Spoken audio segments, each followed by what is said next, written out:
출애굽기 7장 8절입니다. 이제 오늘부터 10대 재앙에 대한 말씀이 나오는데요. 이 말씀이 11장 10절까지 계속됩니다. 굉장히 길게 나오죠. 그래서 이 10대 재앙을 여러분이 그렇게 좀 정리를 해 놓으시면은 성경을 볼 때 편하실 것 같습니다. 10대 재앙을 종류별로 쭉 하고 그것이 내린 시점, 미친 영향, 재앙의 성질, 그 다음에 이스라엘에게 재앙이 임했는가 안 임했는가, 또 술객들이 흉내를 냈는가 못 냈는가, 바로가 어떤 약속을 하고 어떻게 또 왜 파기했는가. 그래서 이런 것들을 정리를 하고 각 재앙이 애굽의 신들하고는 어떤 관계가 있는가, 이런 것들을 정리를 해 놓으면은 성경 읽기가 좀 편해요.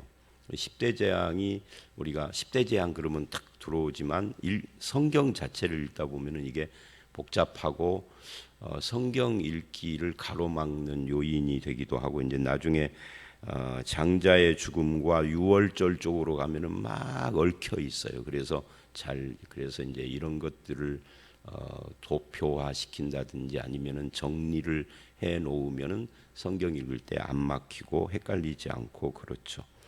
이 10대 재앙은 하나님께서 애굽을 지배하는 신들을 징계하고 저들의 무장을 해제시키는 그런 사건이고, 그 신들의 거짓됨을 폭로하는 그런 사건이다라고 할 수가 있습니다. 오늘 말씀은 13절까지, 8절부터 13절까지는 10대 재앙에 속하지 않는, 이거는 이제 서막이라고도 부르고 도입이라고 그렇게 부르기도 해요. 지팡이가 뱀이 되는 그런 것인데, 이거는 10대 재앙에 들어가지 않습니다. 7장 14절서부터 10대 재앙에 들어가요. 그래서 이제 이런 구조를 놓고 도입 부분인 13절까지를 우리가 1이라고 할 때, 나머지 14절서부터 333 플러스 1 이렇게 돼 있어요. 그러니까 1, 3, 3, 3 플러스 1, 그렇게 해서 11개가 나오죠. 기적으로 치면은 11개가 나와요. 재앙으로 하면은 10개가 나오고, 그래서 첫 번째가 도입이고 마지막 1이 이제 죽음입니다. 재앙의 종결이죠. 가운데는 333으로 돼 있어요. 왜 333이냐면 이스라엘에게도 똑같은 재앙이 내린다 하는 면에서 앞에 셋은 달라요. 그리고 가운데 셋, 마지막 셋 이렇게 되는데, 마지막 셋은 이제 바로가 계속해서 타협을 제시를 하는 그런 모습이 나오죠. 물론 네 번째 재앙에서도 타협 이야기가 나오기는 하지만 이제 마지막 세 번째 우박서부터는 그 애굽 전국에서 순종하는 자는 피해가 없어요. 그러니까 이스라엘에게는 이스라엘도 똑같은 피해를 세 개의 재앙 앞에서 주고, 네 번째부터 4, 5, 6, 여섯 번째까지는 이스라엘을 제외합니다. 근데 7, 8, 9 마지막 세 개는 순종하는 자는 제외합니다. 이스라엘뿐만 아니라 애굽 사람이라 할지라도. 그래서 333으로 이렇게 나누어져요. 그리고 마지막에 죽음 재앙. 그래서 오늘 본문의 1, 첫 번째 도입, 이건 이제 10대 재앙이 아닌데 도입 부분으로부터 시작을 하는데요. 이 도입 부분을 보시면 이 서막이라고 하는 뱀이 지팡이가 되는, 그 지팡이가 뱀 되고 뭐 이러는 이야기인데요. 앞에 이런 이야기를 하나님께서 모세에게 기적으로 보여주시면서 가라라고 했던 그것이 나오죠. 근데 여기서 이제 또 그것이 이제 등장을 하는 겁니다. 이 8절 9절을 보시면 하나님께서 모세에게 말씀하십니다. 바로가 너희에게 이르기를 너희는 이적을 보이라 할 것이다. 그러니까 하나님은 사람의 마음을 아세요. 믿는 자만이 아니라 안 믿는 사람도 어떤 생각을 하고 어떤 마음을 가지고 무슨 말을 할 것인지도 하나님은 다 알고 계시죠. 이적을 보이라 할 것이다. 그럴 때 너는 아론에게 말하기를 너의 지팡이를 들어 바로 앞에 던지라. 하라. 그것이 뱀이 되리라.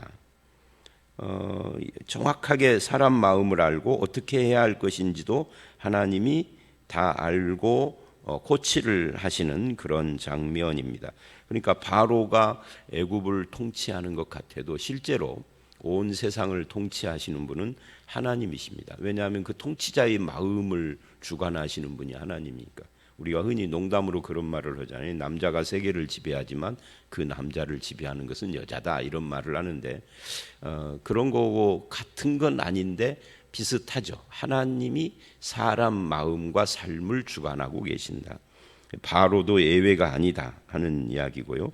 그 다음에 이제 여기서 지팡이를 던져라, 그것이 뱀이 되리라 하는데, 이 뱀이라는 탄인이라는 이 단어는 이 4장에서 우리가 지팡이를 던지고 뱀이 되고 그 꼬리를 잡고 했던 그때 말을 했던 나하스하고 달라요. 그때는 그 뱀이 나하스인데 여기서는 탄인입니다. 이 탄인은 단순한 지팡이가 아니라 뭐 용 또는 괴물 이런 걸로도 번역되는 단어예요. 그러니까 이게 그냥 자연 동물을 말한다기보다는 상징적인 그런 용어인 거죠. 실제로는 뱀이 됐는지 모르지만 그러나 그것은 애굽과 그 왕권을 상징하는 신 같은 그런 존재를 말하는 겁니다. 근데 애굽 왕을 다스리고 애굽을 다스리는 신 같은 그런 존재가 그 아론이 던진 지팡이가 변한 거예요. 그러니까 이게 하찮은 것이고 그냥 하나님의 명령 한마디에 생겼다가 없어졌다가 할 수 있는 그런 존재로, 그것이 아무것도 아닌 존재인 것을 지금 말하는 거죠. 너희는 이제 뱀신을 등장시켜서 사람들을 공포에 떨게 하고 그걸로 뭐 세력을 과시하고 지배력을 과시하는데, 그런데 그거 아무것도 아니다, 하나님의 통치 안에 있는 것이다, 뭐 이런 것을 지금 보여주는 거죠. 그래서 뱀이 됐습니다. 명령하신 대로 했더니. 그런데 11절 12절을 보면 애굽의 마술사들 그리고 현인들, 뭐 이 고대 세계에 지금 이게 3,500년 전 이야기입니다. 오늘날로부터. 고대 세계죠.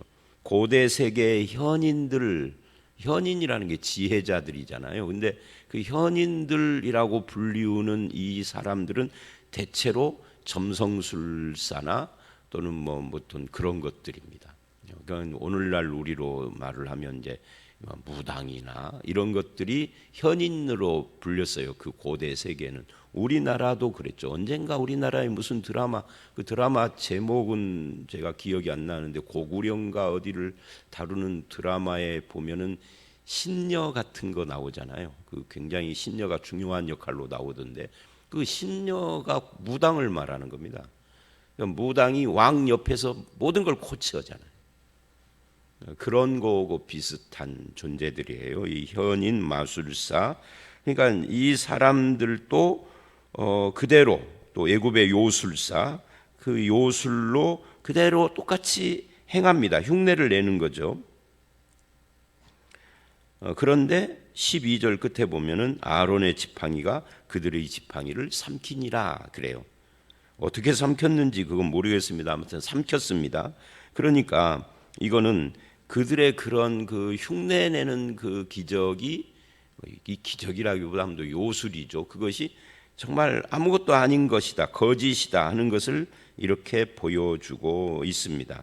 그러니까 이 삼켜버렸다는 것은 그 하나님께 불순종하는 그것들의 장래를 보여주는 것이기도 하죠. 하나님의 심판 아래 있고 바로와 애굽이 어떻게 될 것인가, 이런 것들을 보여주는 것이기도 해요. 그러니까 거짓에 의지하는, 거짓 신 또는 거짓에 의지하는 것들의 허망함을 이렇게 보여주는 그런 내용입니다. 그런데 결론이 뭐냐 하면은 바로의 마음이 완악하여서 그래요. 그들의 말을 듣지 아니하니, 이렇게 말을 합니다. 인간의 마음의 완악함, 이게 결론입니다. 이 13절까지 뿐만이 아니라 첫 번째 기적인 14절 이하에도 이 바로의 완악함으로 마무리가 돼요. 이 바로의 안악함은 이제 14절 이하의 첫 번째 이적에서 다시 말을 하고요. 13절 마지막에 보면은 이렇게 마무리를 합니다. 이 문단을 완악하였으니 그러니 여호와의 말씀과 같다. 그러니까 하나님이 이것도 다 예상해서 아까 인간의 마음을 아시는 분이라고 했잖아요. 그러니까 이 첫 번째 저 서막 부분, 도입 부분의 이 기적은 사람의 마음을 아시는 하나님이 강조점이고 또 저들의 모든 것들을 이 애굽의 신탄인이 지배하거나 바로가 지배하는 것 같으나 하나님께서 다스리고 계심을 보여주고 있는 것입니다. 그런데도 불구하고 헛된 것을 의지하는 인간의 어리석음 이런 것들을 보여주는 거죠. 그러나 그들은 계속해서 불순종의 길을 갑니다. 여호와의 말씀과 같더라. 이 말씀 우리가 생각을 많이 해봐야 되죠. 오늘날 우리의 삶도 결국은 하나님의 말씀의 통치 아래 있는 겁니다. 이것을 믿는 자와 안 믿는 자의 사이죠. 우리가 예수를 믿는다고 하면은 내 삶이 우리가 세례를 받을 때 그 문답에 이런 거 나오죠. 이제 믿는 자, 신자의 삶의 표준은 무엇입니까? 그렇게 묻잖아요. 다 잊어버리셨겠지만 세례 문답에 나오는 겁니다. 신자의 삶의 표준은 무엇입니까? 답은 딱 정해져 있죠. 하나님의 말씀입니다. 말씀이 표준이다 이 말은 내가 살아가는 모든 삶의 근거가 되고 방법이 되고 방향이 되고 기초가 되는 것이 말씀이다. 더 쉽게 말하면 말씀의 인도와 통치를 따라서 살아야 된다 그런 말이죠. 근데 그렇게 고백을 했지만 과연 우리는 그렇게 사는가는 또 별개의 문제예요. 고백은 했으나 삶은 안 따를 수 있어요. 그러면 안 되는 거죠. 그래서 우리가 새벽에 나오고 말씀을 묵상하고 기도하는 거예요. 기도하는 목적이 뭐예요? 소원 성취? 그러면 뭐 절간 암자에 가서 하는 것이 더 신령할 수도 있어요. 조금 더 하늘에 가까운 꼭대기로 올라가 가지고 새벽에 새벽에 나오는 이유는 소원 성취라기보다는 하나님 앞에 물론 기도도 하고 기도하다 보면 내가 바라는 걸 말씀드리기도 하지만 결론은 뭐냐면 하나님의 말씀에 순종하며 말씀이 나를 인도하시고 나를 통치하시고 순종할 마음도 주시고 주의 뜻이 이루어지기를 원합니다. 이거잖아요. 기도의 끝이, 기도의 결론이 뭐예요? 내 뜻대로 마시고 아버지 뜻대로 되시기를 원합니다. 예수님이 그걸 보여준 거예요. 그래서 주기도문과 겟세마네 기도, 이것이 우리 기도의 모범이에요. 그것을 벗어나는 기도는 다 인간이 만들어낸 거죠. 그 기도의 모범입니다. 그걸 따라서 우리가 하는 거예요. 기도의 결론이 그거고, 그래서 말씀의 통치를 받는 겁니다. 말씀의 통치가 하나님의 통치예요. 하나님의 다스림과 인도를 받는 겁니다. 우리가 하나님을 선한 목자다라고 할 때 우리 선한 목자 하면은 나를 위하여 죽으신 예수님 이것만 생각하는데, 나를 위하여 죽으신 예수님이 선한 목자지만 목자는 내 삶을 인도하는 분이거든요. 십자가의 죽으심이 기초가 되고 나를 인도하시는 거. 뭘로 인도를 하는 겁니까? 노재석이 너는 따르라 하고 귀에다가 무슨 소리를 들려줍니까? 제가 늘 농담처럼 진담 담긴 농담으로 말을 하잖아요. 그러면 빨리 병원 가봐야 한다고. 귀에서 무슨 소리가 들리면 빨리 가봐야 돼요. 그 이상 생긴 거예요. 그렇게 하시는 것이 아니에요. 말씀에 순종하는 겁니다. 말씀의 원리 따라 살고 순종하고 그 말씀을 통하여서 내 마음을 움직이시는 분이 성령님입니다. 감동 주시는 분이 성령입니다. 내 마음에 소원 생기게 하시는 분이 성령입니다. 그죠? 이거 다 신약에 나오는 이야기들이에요. 자, 그래서 이제 첫 번째 도입 부분의 이적을 마무리를 하고 14절서부터 25절이 이제 첫 번째 이적인데 나일강과 애굽의 모든 물들이 피가 되는 그런 이적입니다. 근데 이 나일강이라는 것이 애굽인에게는 아주 특별한 존재죠. 어떻게 해요? 이게 나일강을 전에도 말씀드린 것처럼 애굽의 젖줄이다 그럽니다. 즉 젖줄이라는 말은 애굽의 모든, 그 당시에는 농경 사회니까요, 모든 먹을거리가 이 나일강을 통하여서 오는 거죠. 물고기뿐만이 아니라 농사짓는 물도 여기서 다 되는 것이고, 더군다나 이집트나 이쪽 북아프리카 쪽은 사막도 많고 그러니까 그런데 여기서 생명이 나오니까 참 나일강이 우리에게 참 고맙다, 이렇게만 생각을 하면은 괜찮은데 나일강을 신처럼 숭배하는 거죠. 고대 세계의 사람들은 그랬단 말이죠. 그런데 이제 하나님께서 그거를 치시는 겁니다. 여기서도 바로의 마음이 완강하여라고 합니다. 여호와께서 모세에게 완강하여 내 백성, 이 백성 보내기를 거절하는도다. 그래서 완강한 바로의 마음을 치시는 것이 이제 나일강을 치시는 겁니다. 그래서 아침에 너는 바로에게 나가서 그 뱀이 되었던 지팡이를 손에 잡고 나일강가에 서라. 그리고는 이제 이적을 행하는데 인간의 마음이 완강, 이 완강이라는 말은 고집스러움을 말하는 거예요. 사람의 마음의 고집스러움이 어떤 것인가 하는 것을 이 바로를 통하여서 보여주고 그 한 개인의 고집스러움이 주는 피해가 얼마나 악한가, 얼마나 심각한가 하는 것을 보여줍니다. 이 바로가 그냥 일개 개인이라고 하면은 그렇게까지 피해를 안 줄 수 있지만 왕이잖아요. 통치자. 이건 오늘날의 대통령 같은 경우도 마찬가지입니다. 한 사람의 대통령이 그 자기의 잘못된 고집을 계속 그것을 그냥 밀어붙이고 가면은 그 피해는 그 국가 전체에 미치잖아요. 어떤 경우에는 그것이 세계 전쟁으로도 번지기도 하고 그러지 않습니까? 그러니까 이 완강하다라는 이 말이 굉장히 중요하고 하나님은 그 완강한 고집스러운 바로의 마음 때문에 지금 애굽에다가 이 징계를, 재앙을 내리시고 있는 거예요.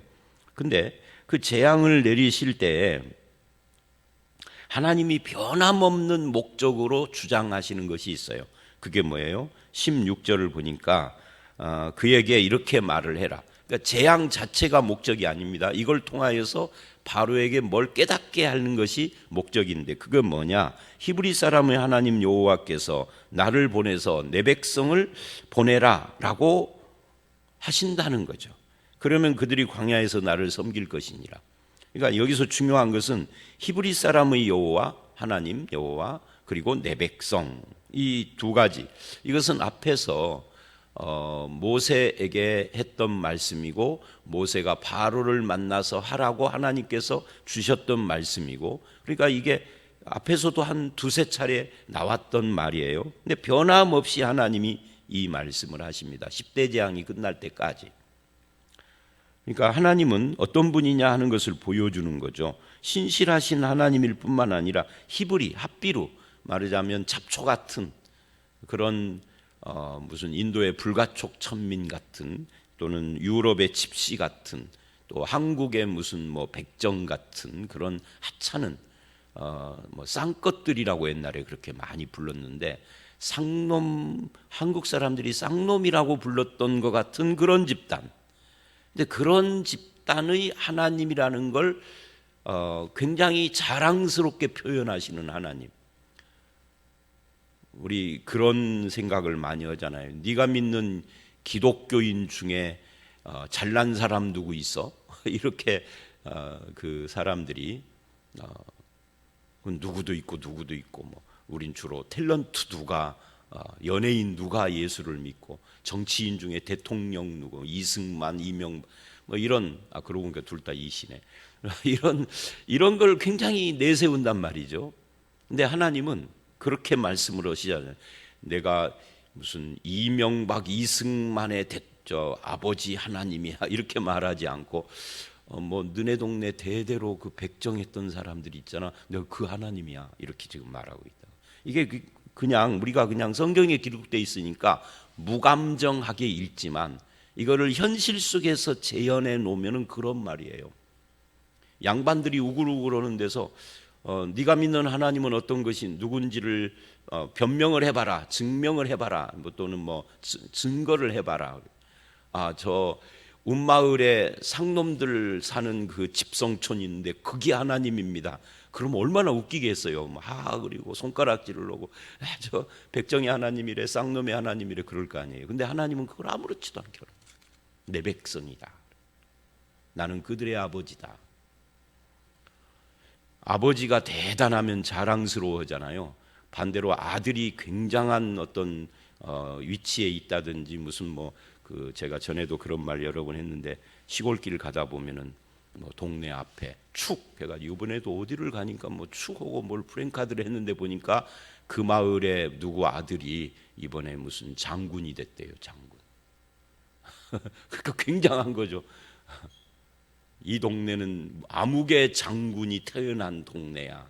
근데 하나님은 프랭카드를 걸어놨는데 이 마을에서 백정이 태어났어. 나는 그의 하나님.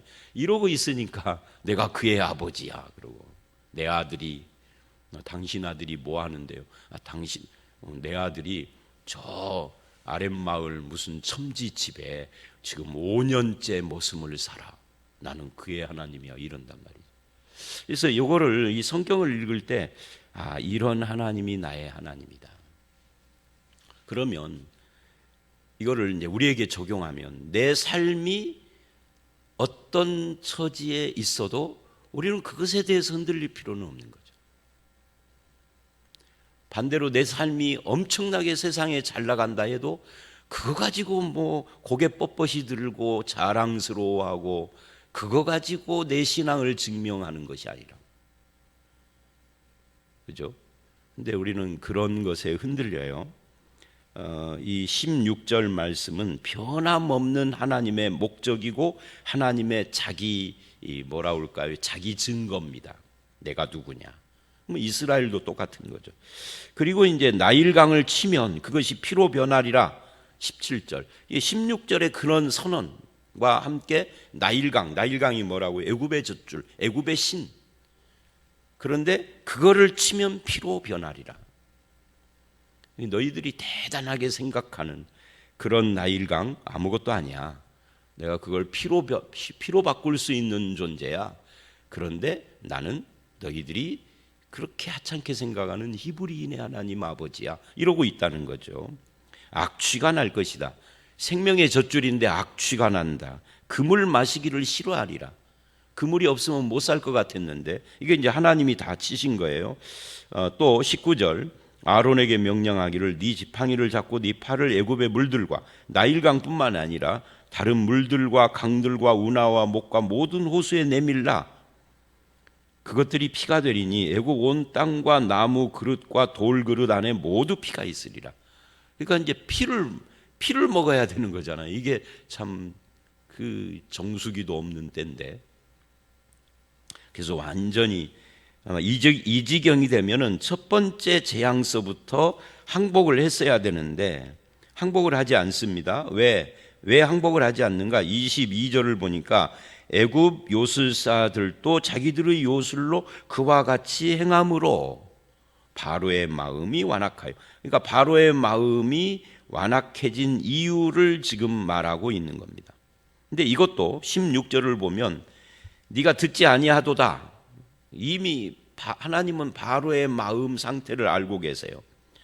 14절에 완강하여 6절에 네가 듣지 아니하도다. 이런 것들이 쭉 이어져서 완악함까지 온 거죠. 근데 이것을 22절 끝에 이렇게 말을 합니다. 그래서 완악하여 그들의 말을 듣지 아니하니 이게 여호와의 말씀과 같더라. 하나님은 이미 그렇게 반응할 줄 알고 계셨다. 그래서 바로가 이 일에 관심을 가지지도 않았습니다. 이 바로가 참 나쁜 놈이죠.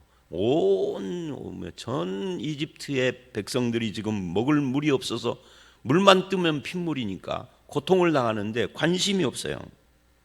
근데 그렇게 바로의 마음이 완악하고 무관심한 이런 매정한 사람이 되어지는데 이 애굽 요술사들이 결정적인 역할을 했습니다. 근데 이 애굽 요술사들의 이런 태도가 허점을 가지고 있죠. 어떤 허점을 가지고 있느냐면 똑같이 행했는데 사실은 중요한 것은 물을 피로 만드는 것이 중요한 것이 아니라 그 피가 된 물을 다시 환원시키는 것이 중요한 건데 그건 못하는 거예요. 그게 가짜인 거죠. 그거를 바꿔야 될 거 아니에요. 못 바꾸는 거예요. 그런데도 바로의 마음이 완악해졌습니다. 자, 이 바로의 마음이 완악해졌다에 대한 설명이 이제 좀 필요하죠. 왜 필요하냐면 이제 마태복음 13장을 보면 우리가 잘 아는 것처럼 씨 뿌리는 비유가 나옵니다. 거기에 예수님께서 씨 뿌리는 비유를 설명을 해요. 길가에 떨어진 밭, 가시덤불에 떨어진 밭, 뭐 좋은 밭에 떨어진 씨, 뭐 이런 것들을 쭉 설명을 하는데, 설명을 하시다가 이렇게 말씀을 하십니다. 천국의 신비를 아는 것이 허락된 자가 있고 허락 안 된 자가 있다. 그러니까 4개의 밭이 있는데 왜 4개 중에 하나의 밭에만 씨가 자라느냐 그 말이죠. 뿌리를 내리느냐. 어떤 밭, 이 밭이라는 게 사람의 마음인데요. 어떤 밭은 왜 길가고 가시덤불이고 돌짝밭이고 왜 그러느냐 할 때 이게 그 사람 자신의 마음 상태이기는 하지만 더 깊게 들어가면은 하나님의 말씀이 허락된 자, 허락되지 않은 자 이렇게 나눠진다는 거예요. 그러니까 인간의 반응이 그게 전부 다가 아니다. 인간의 반응의 배후에 다른 것이 있다는 거죠. 그게 하나님의 역사. 그러면 질문이 생기죠. 왜 누구에게는 허락되고 누구에게는 허락되지 않느냐? 라고 할 때 그 씨 뿌리는 비유를 또 읽어보면은 이게 마음이 완악한 자에게 허락되지 않고 또 두려워하는 자, 염려하는 자 이런 자들에게 허락되지 않았어요. 그러니까 말하자면 이렇게도 말을 합니다. 마태복음 13장에 가보면은 그들의 눈이 보고 귀가 듣고 마음이 깨닫고 돌이킬까 봐 허락되지 않았다. 이렇게 말을 하는 겁니다.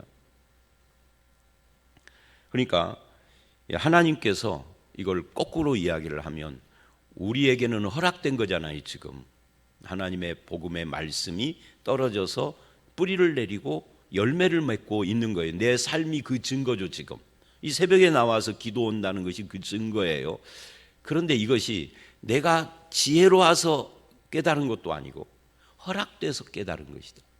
내가 무슨 열심히 있어서가 아니라 하나님이 내 마음을 허락해서 내가 깨달은 거다.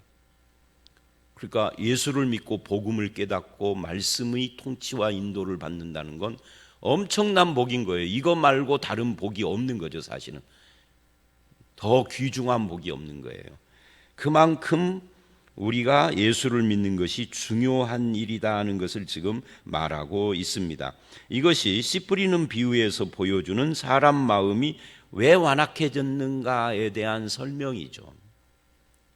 물론 스스로 완악해졌습니다마는 이 스스로 완악해진 것 뒤에 하나님이 역사와 개입이 있었다 하는 것을 보여주는 겁니다. 그러면 왜 그렇게 하나님이 개입을 하시느냐 하면은 하나님이 누구신지를 이스라엘과 온 세상 사람들에게 보이기 위해서예요.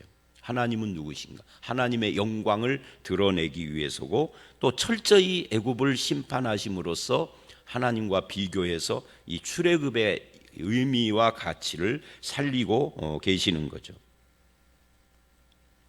이런 의미에서 이제 우리가 8절, 9절 같은데 봤던 16절 같은데 봤던 내 백성을 보내라 나를 섬길 것이다 하는 이 말씀이 어떤 의미를 가지고 있는가? 단순히 출애굽만이 아니라 출애굽이라고 하는 사건이 아니라 하나님이 누구신가를 알아가는데 더 중요한 초점이 있다 하는 것을 알 수가 있습니다. 이 내 백성을 보내라 하는 것은 내일 말씀에도 계속 이어져요. 그래서 그때 가서 좀 더 보기로 하고요. 오늘 말씀은 여기까지입니다.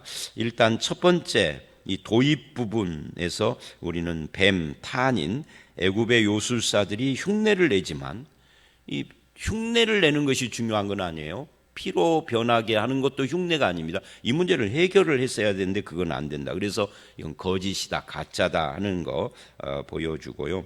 거짓을 의지하는 자가 아니라 참 하나님을 의지하는데 그분은 사람의 생각과 마음과 언어까지도 다 통제하시는 분이시다. 그 앞에 고집스러운 인간, 완악하고 완고한 인간을 심판하심이 있고 그리고 하나님의 목적은 변함없다.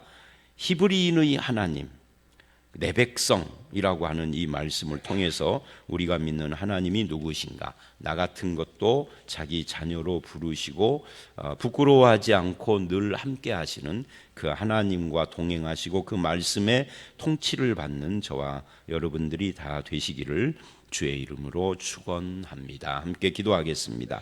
하나님, 돌짝박 같은 마음도 있고 가시덤불에 떨어진 씨 같은 마음도 있고 또는 여러 가지 하나님을 거부하는 완강한 그런 마음들이 있는데 우리의 마음을 좋은 옥토와 같이 만들어 주시고 주님의 복음의 말씀을 듣고 하나님을 나의 아버지, 나의 하나님이라고 고백하게 하시니 감사를 드립니다. 대단한 위치에 있는 바로는 하나님 앞에 완악하고 완고한 마음으로 닫혀져 있지만 우리는 하나님 앞에 마음이 열리게 된 것이 주님의 역사요, 주님의 축복이요, 주님의 뜻인 것을 알았습니다.